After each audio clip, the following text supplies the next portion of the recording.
Yo, salut tout le monde, c'est FanFake à l'appareil, j'espère que vous allez bien. Aujourd'hui, on se retrouve pour l'achat manga du mois. Et donc, il y a pas mal de mangas à vous présenter, on va commencer directement.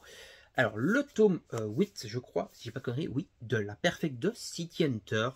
Il y aura 17 volumes en tout, donc on est quasiment à la moitié de cette nouvelle édition, cette édition Perfect de City Hunter. On est un petit peu, hop, avec des pages couleurs pastel qui sont vraiment de toute beauté. On a le tome 2 du manga Elden Ring, donc Elden Ring qui est fait par Nishiki Tobita, donc c'est l'auteur de pas mal de mangas que j'ai bien aimé, Monster for Monster, etc. Et donc c'est des mangas que j'ai vraiment bien aimé parce que son style de dessin est vraiment très très cool, mais également il mêle humour et badass en gros dans le style de dessin. Et le manga Elden Ring ne fait pas exception à la règle, c'est très sympa à suivre. On a le tome 16 de Shiruan, donc Shiruan volume 16. Voilà, toujours très badass. Donc, le manga de samouraï chez Mangetsu qui continue. On a le dernier volume de Césare. Césare, c'est une série en 13 volumes. Il a fallu très longtemps pour que le volume sorte chez nous, le 13e volume. Le dernier volume, donc c'est sur Césare de Borgia. Donc l'histoire des Borgia, donc un peu la Renaissance italienne, etc. Et c'est très cool à suivre. Et c'est enfin conclu. Je montre un peu le style de dessin quand même, sans vous spoiler. On a également le dernier tome de Watch and Die. Watch and Die qui est donc un manga chez Omake Book.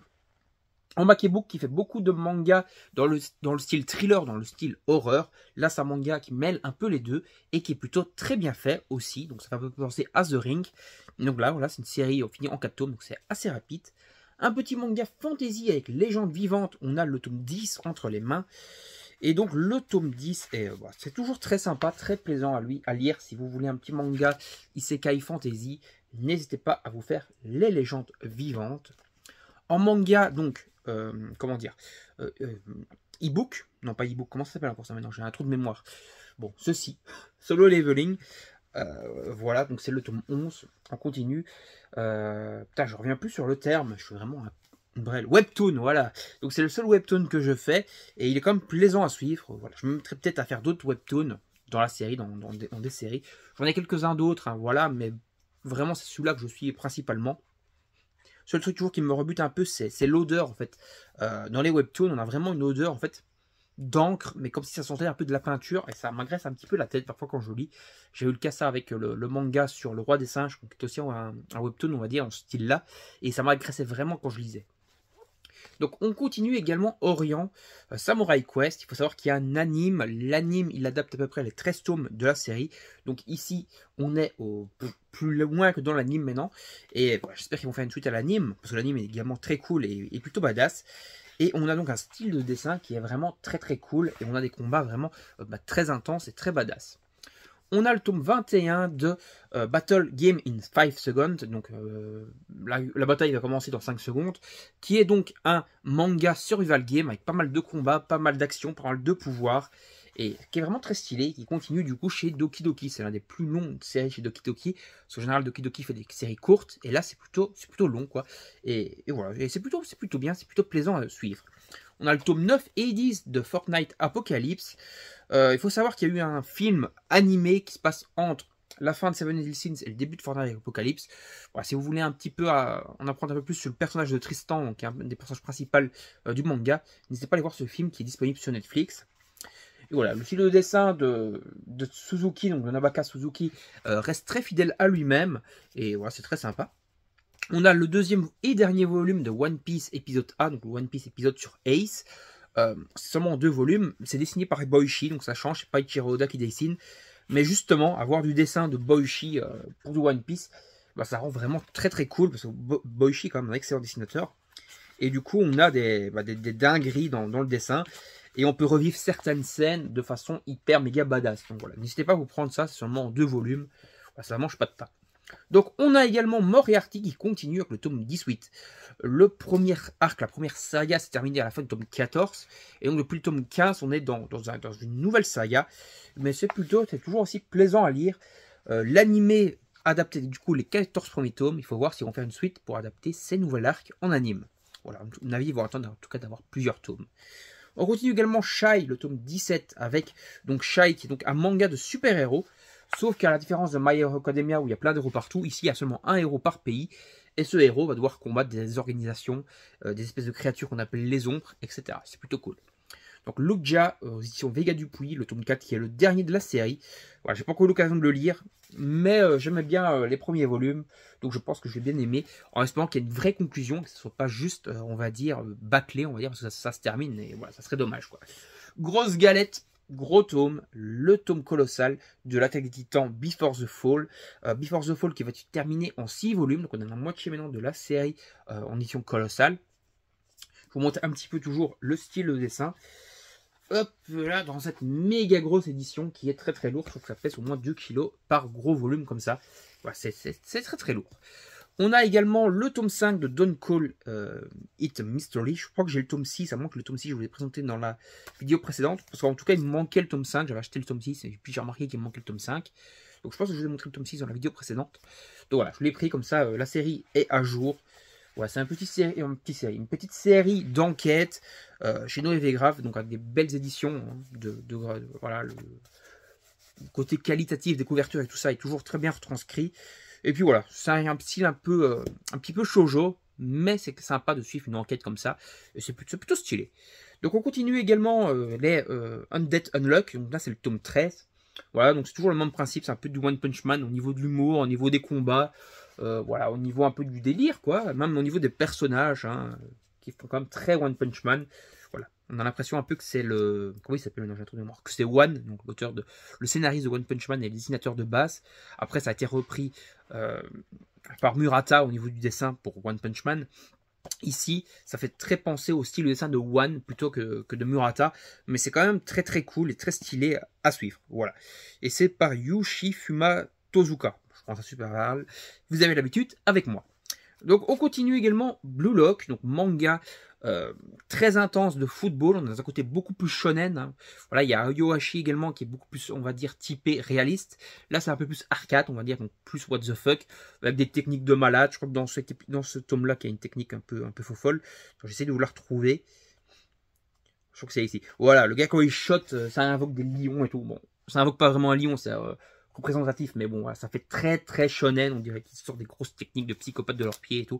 Voilà, c'est un gros bordel, quoi. Mais c'est quand même assez plaisant à lire, même si j'ai une petite préférence, moi, personnellement, pour Ayohashi, pour le côté un peu tranche de vie qui est très sympa.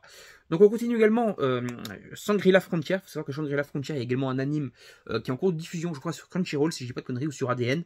Je crois que c'est sur Crunchyroll. Et voilà, mais j'ai pas encore été voir, donc je ne peux pas vraiment vous donner un avis sur l'animé.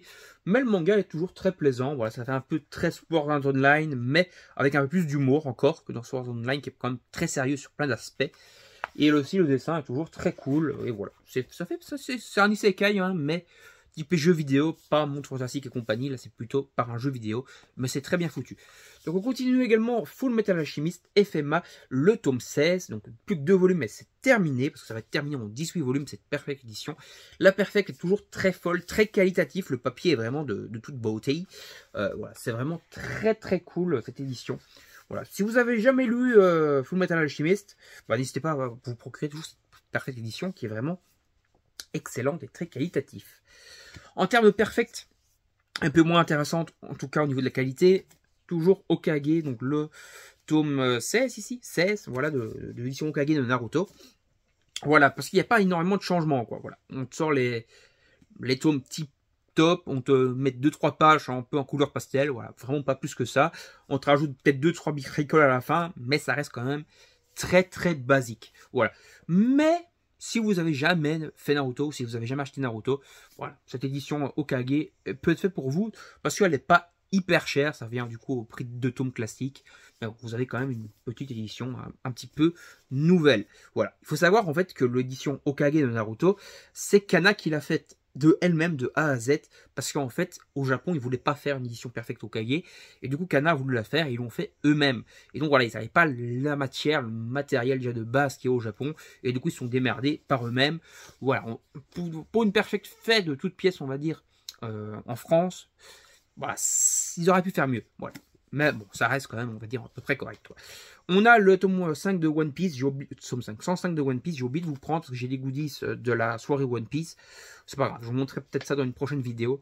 En tout cas, j'ai le tome 5 et voilà. Et c'est des petites liturgies et tout qu'on a reçues, des petites pièces comme ça de pirates en or. Enfin, ils sont pas vraiment en or, c'est en plastique, mais bon voilà, vous avez compris. Ouais, quand même c'était sympa, c'était un peu mieux niveau goodies que la première nuit One Piece. Donc voilà, c'est cool à signaler. Alors on continue avec le tome 10 édition collector de Firen, voilà, on continue Firen. Il y a également un anime aussi si vous voulez aller voir. Bon voilà, pas déballé donc je peux pas vous dire d'avis dessus, j'ai pas lu. On a World and Harem Fantasy, donc World and Harem Fantasy, un délire de harem de Eishi parfois qui lorgne un peu sur le hentai, surtout dans le One M Harem classique. Ici, le fantasy se passe plus donc dans un monde fantastique, donc avec des dragons, des pouvoirs, etc. Le côté Eishi est un peu moins représenté dans le fantasy. Il y a beaucoup plus de bastons et d'affrontements épiques, un peu à la fantasy, on va dire. Alors que dans le classique, c'est vraiment beaucoup axé là-dessus. Bon, il y a toujours énormément de Eishi, du harem et tout, mais il y a quand même une petite touche un petit peu d'action dedans, qui le classe plus dans le Eishi, que la série mère est un peu plus classée pour moi dans le hentai sur plein d'aspects. En tout cas, même si c'est pas vraiment le cas, mais voilà, vous m'avez compris. Alors on continue avec l'édition prestige de Jujutsu Kaisen, le tome 21. Ils font énormément d'éditions prestige, vous voyez, ils sont là, les Jujutsu Kaisen. Donc voilà, maintenant ça fait, je crois, 2-3 tomes qu'il y a une édition prestige limite par tome. Je crois qu'il y a eu le 13, le 17... Ouais, le 20, là le 21, donc direct après on a une nouvelle édition prestige. Voilà, vous voyez, il est encore emballé. C'est quand même assez cher, hein. Je crois que c'est 40 balles ou 30 balles. Attendez, je suis tout marqué quelque part. Normalement c'est 30 €. Ouais, c'est quand même assez chéro. Mais après l'édition est quand même vraiment sympa. Il y a quand même pas mal de trucs dedans. Ça n'est pas au niveau, on va dire, de Spy X Family qui viennent de sortir, donc le nouveau édition collector que j'ai acheté pour un pote mais que j'ai pas pour moi. Parce que je fais pas la série Spy X Family parce que je suis pas spécialement fan des mangas un peu d'espionnage, on va dire. Mais l'édition était quand même vraiment dingo, avec plein de trucs dedans, une petite valisette et tout.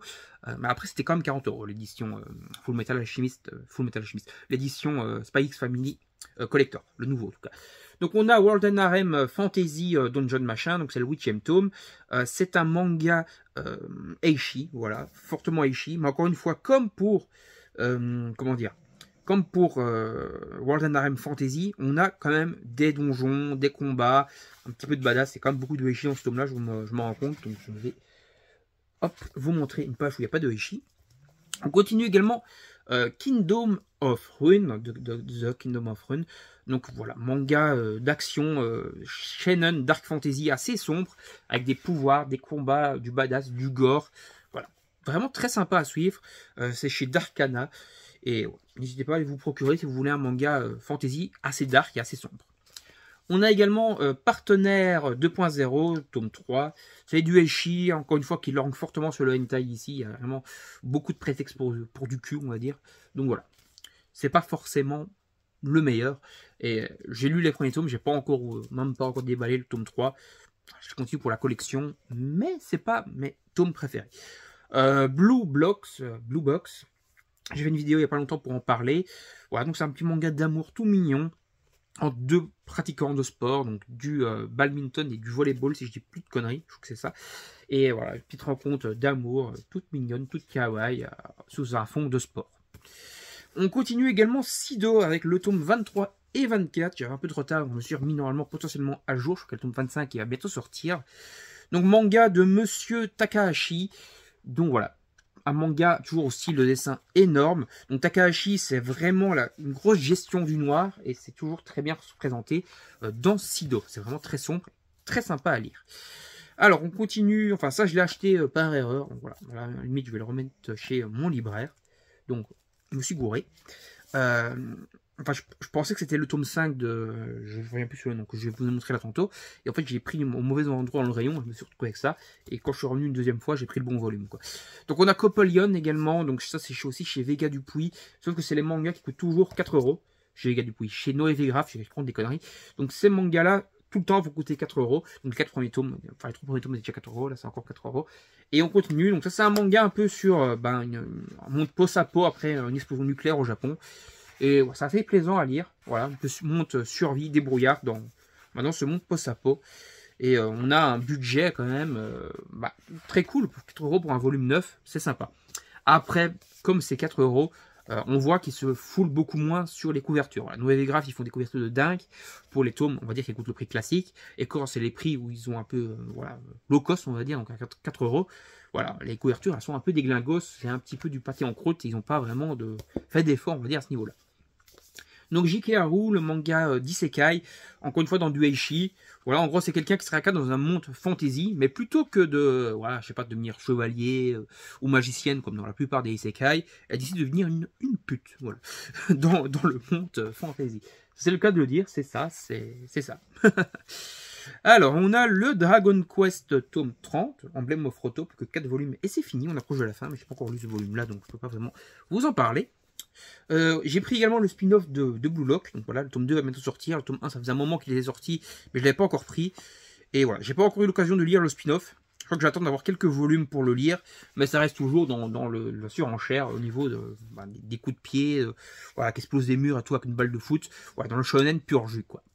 Donc Mashle tome 16, encore une fois, du shonen pur jus, mélange un peu entre parodie d'Harry Potter et One Punch Man, on reste toujours là-dedans.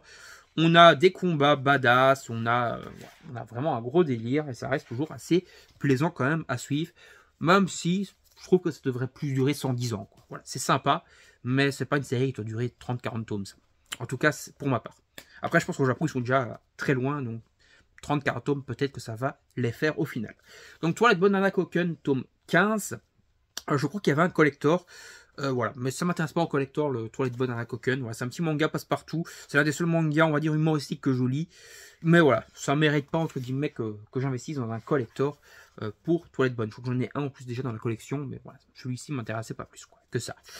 Donc le tome 10 de Black Shadow, petit manga shonen, voilà, qui continue à sortir tranquillement. Il y avait une grosse pause parce que il a changé de maison d'édition au Japon. Du coup, c'est Pika, je crois, Pika a dû renégocier pour récupérer. Donc voilà, il y avait une grosse pause entre le tome 5 et 6.